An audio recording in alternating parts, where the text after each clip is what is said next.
अस्सलाम वालेकुम dear students, आप देख रहे हैं दी मैथ्स गैलरी और मैं आपका ट्यूटर उस्मान अहमद गाजी।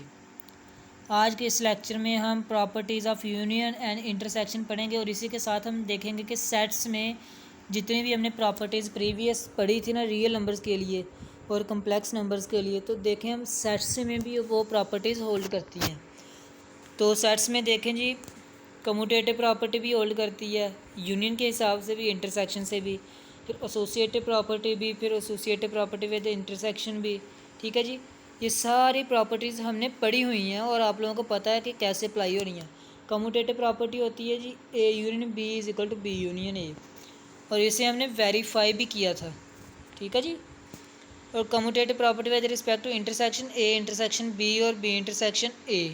इसी तरह एसोसिएटिव प्रॉपर्टी में हमें 3 सेट्स चाहिए और तीनों सेट्स को हमने इस तरह से, यानी कि पहले 2 सेट्स को यूनियन ले लेना या दोनों का इंटरसेक्शन ले लेना, फिर तीसरे के साथ यूनियन और इंटरसेक्शन।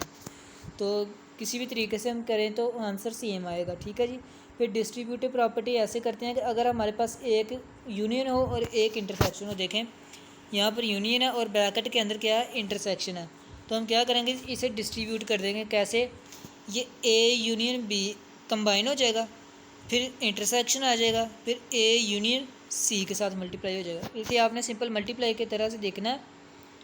ये जो बाहर ए यूनियन पड़ा हुआ ना, ये पहले बी के साथ जुड़ेगा तो ए यूनियन बी बनाएगा, और दरम्यान में इंटरसेक्शन है, यहाँ पे इंटरसेक्शन आ गया, और फिर ये ए यूनियन जो है वो बाद में सी के साथ जुड़ जाएगा। ये देखें, ठीक है जी, ये है distributive property of union over intersection.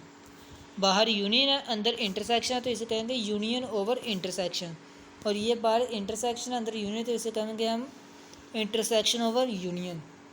अब इसी के साथ वेरिफिकेशन प्रॉपर्टीज ऑफ वेरीफाई करना कि ये वेरीफाई वाकई ये इक्वल होती हैं, ऐसा होता भी है कि नहीं होता। तो इनके लिए हमें इनकी वैल्यूज़ गिवन होंगी सेट्स की। तो देखिए कह रहे हैं कि A union B, B union A आप साबित करें। ये हमने एक्सरसाइज में किए भी हुए, क्वेश्चन 3.1 में ए यूनियन बी यानी कि यूनियन करना भी आपको आता है, इंटरसेक्शन करना भी आपको आता है, तो ये आप लोगों ने खुद एग्जाम्पल करनी है। ठीक है जी, वेरिफिकेशन जब आप करेंगे तो दोनों के आंसर से सेम आएंगे। इसी तरह इंटरसेक्शन में भी दोनों के आंसर सेम आएंगे। ठीक है जी, यहाँ पर इंटरसेक्शन की अलामत डालनी है उन्होंने, तो यूनियन की डाली गई है, यहाँ पे गलती हो गई उनसे, इंटरसेक्शन की प्रिंट में गलती हो सकती है बुक में। देखिए यहाँ पे इंटरसेक्शन कर रहे हैं और इधर यूनियन लिख रहे हैं, तो यहाँ पर भी इंटरसेक्शन आएगा। ठीक है जी, प्रिंट में गलती है। इसी तरह एसोसिएटिव प्रॉपर्टी को आपने होल्ड करवाना है। सबसे पहले 2 का यूनियन ले लेना, फिर उस जो आंसर आएगा उसके तीसरे के साथ यूनियन। ये भी हमने एक्सरसाइज 3.1 में किया है। ठीक है जी, ये भी आपने करना, तो आपके पास प्रॉपर्टी जो होगी वो वेरीफाई हो जाएगी। ठीक है जी, इसमें कोई दिक्कत नहीं है, आप लोगों ने एक्सरसाइज 3.1 में बहुत आसानी से क्वेश्चंस किए हैं। ठीक है, अब ये है जी हमारे पास राइट हैंड साइड, ये भी वही एग्जांपल है, लेफ्ट हैंड साइड है वही एग्जांपल है। इंटरसेक्शन के लिहाज से और ये यूनियन के लिहाज से है, ये इंटरसेक्शन के रिस्पेक्ट से है। अब डिस्ट्रीब्यूटिव प्रॉपर्टी को भी आपने होल्ड करवाना है कि ये चीज़ इसके इक्वल है। आप क्या करेंगे जी, बी सी का इंटरसेक्शन लेंगे, फिर जो आंसर आएगा उसका ए के साथ यूनियन लेंगे, इसको कह देंगे लेफ्ट हैंड साइड वाला आंसर। फिर आप क्या करेंगे, ए का बी के साथ यूनियन लेंगे और फिर ए का सी के साथ यूनियन लेंगे, फिर दोनों का जो आंसर आएगा उनका इंटरसेक्शन लेंगे, तो आप कह देंगे ये राइट हैंड साइड का आंसर है। तो फिर आप देखेंगे जो राइट हैंड साइड का आंसर आया था और जो लेफ्ट हैंड साइड का आंसर आया था वो दोनों इक्वल थे, तो आप कह देंगे left hand side is equal to right hand side. ठीक है जी, तो ये आपके पास प्रॉपर्टी होल्ड हो जाएगी। आपको यूनियन भी करना आता है, कॉम्प्लीमेंट लेना भी आता है, इंटरसेक्शन करना भी आता है। ठीक है जी, और डिफरेंस करना भी आता है, फिर सिमेट्रिक डिफरेंस करना भी आता है सेट्स का। ये हमने प्रीवियस लेक्चर्स में सारा पढ़ा हुआ है। ठीक है जी, ये distributive property of intersection over union, ये भी आप लोगों ने ट्राई करना है। ठीक है जी, ये भी ईजी है। वो थी distributive property of union over intersection, ये इंटरसेक्शन ओवर यूनियन। ठीक है जी, जो न्यू चीज़ है वो ये है डी मॉर्गन्स लॉ। ये फार्मूला जो आपने याद करने वाली चीज़ है, ये एमसीक्यूज़ में पूछे जा सकते हैं। आपको ये फार्मूला, इनमें से कोई सा भी फार्मूला दिया गया होगा और पूछेंगे इस फार्मूले का नाम क्या है, तो आपने कहा है डी मॉर्गन्स लॉ।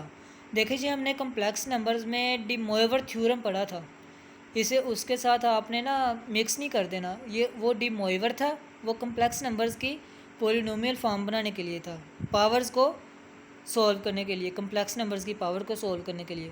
ये है डी मॉर्गन्स लॉ, ये है सेट्स को प्रूव करने के लिए। ठीक है जी, तो डी मॉर्गन्स लॉ के अगर आप लोगों को फार्मूलाज याद है तो आपको अगर ए और बी की वैल्यू दी हो तो आप लोग इन फार्मूलाज को इजीली वेरीफाई कर सकते हैं। क्यों? क्योंकि जी आपको ए यूनियन बी करना आता है, सेट आपको गिवन होंगे, फिर एक यूनिवर्सल सेट गिवन होगा तो आप उसके साथ इसका कॉम्प्लीमेंट लेंगे, कॉम्प्लीमेंट लेना भी आपको आता है। ठीक है जी। इसी तरह आप ए कॉम्प्लीमेंट लेंगे, बी कॉम्प्लीमेंट लेंगे, दोनों का आपने इंटरसेक्शन करना, तो आंसर क्या आएगा? सेम आएगा। तो आपने सिंपली वेरीफाई करना है। हम जब एक्सरसाइज करेंगे तो आप लोगों का एक्सरसाइज का सलूशन बताता जाऊँगा और वो काम आप लोगों के करने वाला है, क्योंकि हमने सारा काम एक्सरसाइज 3.1 में किया हुआ है। ठीक है जी। तो बस आप लोगों को ये जो मेन चीज़ है ना वो ये है कि आप लोगों ने ये डी मॉर्गन्स लॉ वाले जो लॉज है ना, ये दोनों ये आप लोगों ने ज़ुबानी याद रखने हैं कि अगर कम ब्रैकेट के अंदर यूनियन है तो जब ब्रैकेट ओपन होगी तो ये इंटरसेक्शन हो जाएगा और दोनों का कॉम्प्लीमेंट अलग-अलग। अगर ब्रैकेट के अंदर इंटरसेक्शन है और कॉम्प्लीमेंट हो रहा है तो ब्रैकेट जब ओपन होगी तो दोनों पे अलग-अलग कॉम्प्लीमेंट आ जाएगा और जो इंटरसेक्शन था वो यूनियन में चेंज हो जाएगा। ठीक है जी। याद रखने का हर स्टूडेंट का अपना अपना एक तरीकाकार होता है जिस तरह उन्हें आसानी रहे। तो आप लोगों ने कैसे भी करके ये जो दो लॉज है ना ये आप लोगों ने याद रखने हैं। ये देखें, वेरीफाई सिंपल वैसे किया है, यूनियन लिया हुआ है, इंटरसेक्शन लिया हुआ है और कॉम्प्लीमेंट लिया हुआ है। ठीक है जी। कॉम्प्लीमेंट क्या होता है? यूनिवर्सल सेट में से हमने वो सेट निकाल देना होता है जिसका कॉम्प्लीमेंट लेना होता है, तो हमारे पास कॉम्प्लीमेंट आ जाएगा। ठीक है जी। ये क्वेश्चन हमने किए हुए हैं। इन आर से आपने कंफ्यूज नहीं होना। ये इन्होंने कहा ये इक्वेशन नंबर 1 है, ये इक्वेशन नंबर 2 है। ठीक है जी। तो ये आप लोगों के पास एग्जांपल बुक पे भी सॉल्व है, तो ये आप लोगों ने देख लेना। डी मॉर्गन्स थ्योरम को उन्होंने प्रूव किया हुआ है। अब एक्सरसाइज 3.2 पे चलते हैं। देखें जी, अब कह रहे हैं इन एक्सरसाइज 1 to 6 हमें यू भी गिवन है, ए भी गिवन है, बी भी गिवन है। तो देखें हमें ए यूनियन बी करना भी आता है, बी यूनियन ए भी करना आता है। ठीक है, ये सारी वैल्यूज़ हमें फाइंड आउट करना आती है। तो इनका मैं सॉल्यूशंस आपको बता देता हूँ, ये आप लोगों ने खुद ट्राई करने हैं। अब एक्सरसाइज 7 से 10 तक हमें फिर से सेट्स की वैल्यूज़ दी हुई हैं, हमने फिर से इनको वेरीफाई करवाना है। बस बात इतनी सी है कि इस क्वेश्चन में क्वेश्चन नंबर 1 से 6 में 2 सेट्स थे, इसमें सेट्स 3 हो चुके हैं। तो जैसे आपने 2 वाले को सॉल्व किया वैसे आपने 3 वाले को। और क्वेश्चन नंबर 11 और 12 में डी मॉर्गन्स लॉज दिए हुए हैं ये वाले, तो कह रहे हैं इन्हें प्रूव करें। 11 में तो सेट्स की वैल्यूज़ दी हुई हैं और डी मॉर्गन्स लॉज भी दिए हुए हैं। ठीक है, लेकिन क्वेश्चन नंबर 12 में सेट्स की वैल्यूज़ दी हुई हैं लेकिन डी मॉर्गन्स लॉ नहीं दिए हुए। देखें, ऐसा क्वेश्चन आ सकता है, तो इसके लिए आपको डी मॉर्गन्स लॉ ज़ुबानी याद रखने पड़ेंगे। ठीक है जी। तो जब आपको ज़ुबानी याद होंगे आपको पता होगा कि जब इंटरसेक्शन लेना है फिर हमने उसका कॉम्प्लीमेंट लेना है। तो आप क्या करेंगे, इन दोनों का इंटरसेक्शन लेंगे, फिर कॉम्प्लीमेंट लेंगे, वो आपके पास लेफ्ट हैंड साइड है। फिर आप ए का कॉम्प्लीमेंट लेंगे, फिर बी का कॉम्प्लीमेंट लेंगे, फिर दोनों का यूनियन लेंगे, फिर वो आपके पास राइट हैंड साइड आ जाएगी और ये वाला आपके पास क्वेश्चन नंबर 1 सॉल्व आउट हो जाएगी। ठीक है, चलते हैं हम एक्सरसाइज की तरफ। एक्सरसाइज सारी जैसे हमने पहले की हुई थी वैसी ही है, एक्सरसाइज 3.1 की तरह। तो देखें, क्वेश्चन नंबर 1 का आंसर ये आता है, यह आपने करने खुद है। जैसे हमने एक्सरसाइज नंबर 3.1 की थी ना वैसे ही होने हैं। ये आप लोगों ने खुद करने में आप लोगों को आंसर दे देता हूँ, क्योंकि जो लास्ट पे बुक के लास्ट पे है ना कुछ क्वेश्चंस के आंसर दिए हुए हैं, कुछ के नहीं दिए हुए। तो क्वेश्चन नंबर 2 का आंसर ये आता है। आप वीडियो को पॉज करके भी आंसर लिख सकते हैं, वीडियो लेंथी ना हो इसलिए मैं जल्दी से इन्हें स्किप करता जा रहा हूँ। और क्वेश्चन नंबर 3 का आंसर ये आता है। ठीक है जी। इसके बाद क्वेश्चन नंबर 4 है हमारे पास, इसका आंसर ये आता है 2, 6।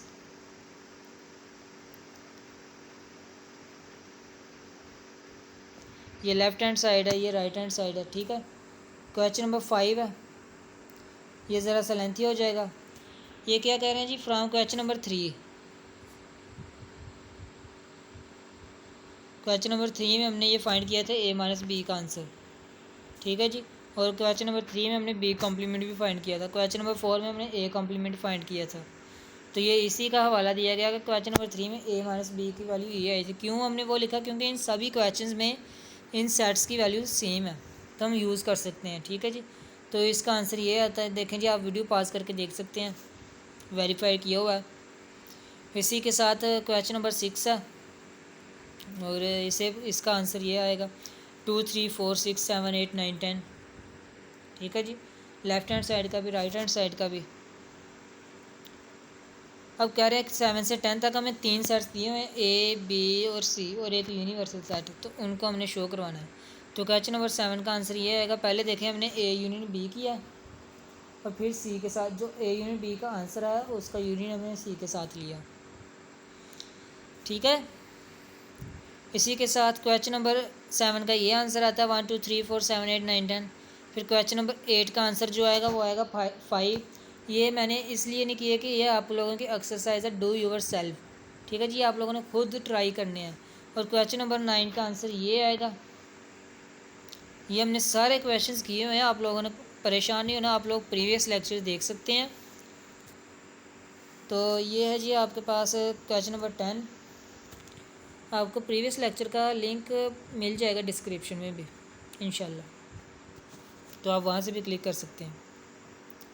अब क्वेश्चन नंबर 11 में भी डी मॉर्गन्स लॉ दिए हुए हैं। तो फर्स्ट लॉ ये है, तो आप लोगों ने फर्स्ट पार्ट तो मैंने कर दिया हुआ है। क्वेश्चन नंबर 10 है, तो क्वेश्चन नंबर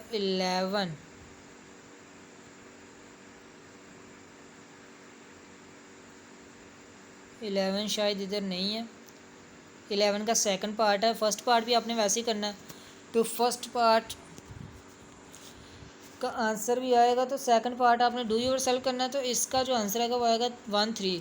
फर्स्ट पार्ट आपने सॉल्व करके चेक करवाना है कमेंट्स में, अगर आप लोग सॉल्व करते हैं तो, क्योंकि बुक के लास्ट पे कोई आंसर नहीं गिवन। अगर हो सके तो आप लोग फर्स्ट क्वेश्चन का जो आंसर है, क्वेश्चन नंबर 11 का फर्स्ट पार्ट, उसका जो आंसर आएगा वो आप लोग मुझे चेक करवा भी सकते हैं, क्योंकि मैं इसी वीडियो के डिस्क्रिप्शन में मैं अपना व्हाट्सएप नंबर भी दूंगा। आप व्हाट्सएप पे भी चेक करवा सकते हैं कि आंसर वाकई यही आता है कि नहीं। ठीक है जी, या आप फ्रेंड्स लोग आपस में भी एक दूसरे के साथ रिलेट कर सकते हैं कि आप लोगों का आंसर सेम आता है कि नहीं। तो वो क्वेश्चन आप लोगों ने खुद ट्राई करना है, इधर मिस हो गया तो आप लोगों को व्हाट्सएप पे PDF भी मिल जाएगी इसकी। ठीक है जी, तो ये देखें वेरीफाइड डी मॉर्गन्स लॉ, इसमें डी मॉर्गन्स लॉ की वैल्यू नहीं दी हुई है कि डी मॉर्गन्स लॉ होता क्या है, तो वो आप लोगों को याद रखना पड़ेगा। हमें वैल्यूज़ दी हैं जी यू सेट यानी यूनिवर्सल सेट, और ए की बी की वैल्यूज़ दी हैं। तो हमने डी मॉर्गन्स लॉ को पता है कि ये हमारे पास 2 डी मॉर्गन्स लॉ होते हैं। मैंने इधर 1 जो है वो उसे प्रूफ किया है, वो आपने देख लेना। लेफ्ट हैंड साइड और राइट हैंड साइड का आंसर सेम आ रहा है। सेकंड वाले को आपने खुद ट्राई करना, उसका आंसर आएगा 5 6 17। ठीक है जी, सेकंड वाला आपने खुद ट्राई करना है, ये वैल्यूज़ आपने पुट करनी है सेकंड वाले में यही, और फिर उसका आंसर क्या आएगा आपके पास 5 17। ठीक है जी, तो ये था आज का लेक्चर, और इसमें हमने एक्सरसाइज 3.2 भी कंप्लीट कर दी। इसी के साथ हमारा चैप्टर नंबर 3 कंप्लीट हुआ, और इसके जो MCQs हैं वो आप लोगों ने खुद ट्राई करने हैं। तो मैं अपने वीडियोस में साथ साथ मैं आपको वो भी बताता जाता हूँ जो MCQs बन सकते हैं। ठीक है जी, और आपने MCQs खुद ट्राई करने ताकि आप लोगों को अंदाज़ा हो कि आप लोगों ने इस चैप्टर में इन वीडियो से क्या सीखा है। ठीक है जी, तो उम्मीद है आप लोगों का रिव्यू और फीडबैक अच्छा ही होगा। अपने दोस्तों के साथ भी शेयर करें इन वीडियोज़ को ज़्यादा से ज़्यादा। नेक्स्ट लेक्चर तक के लिए इजाज़त दीजिए। इंशाल्लाह नेक्स्ट लेक्चर में हम चैप्टर नंबर 4 स्टार्ट करेंगे, फंक्शंस। वो भी बहुत इजी चैप्टर है, बस उसमें आपको फंक्शंस समझने पड़ेंगे, फंक्शन होता क्या है, तो बाकी आप खुद ब खुद कर लेंगे। बहुत इजी चैप्टर है वो भी। तो नेक्स्ट लेक्चर तक के लिए इजाज़त दीजिए। अल्लाह हाफिज़।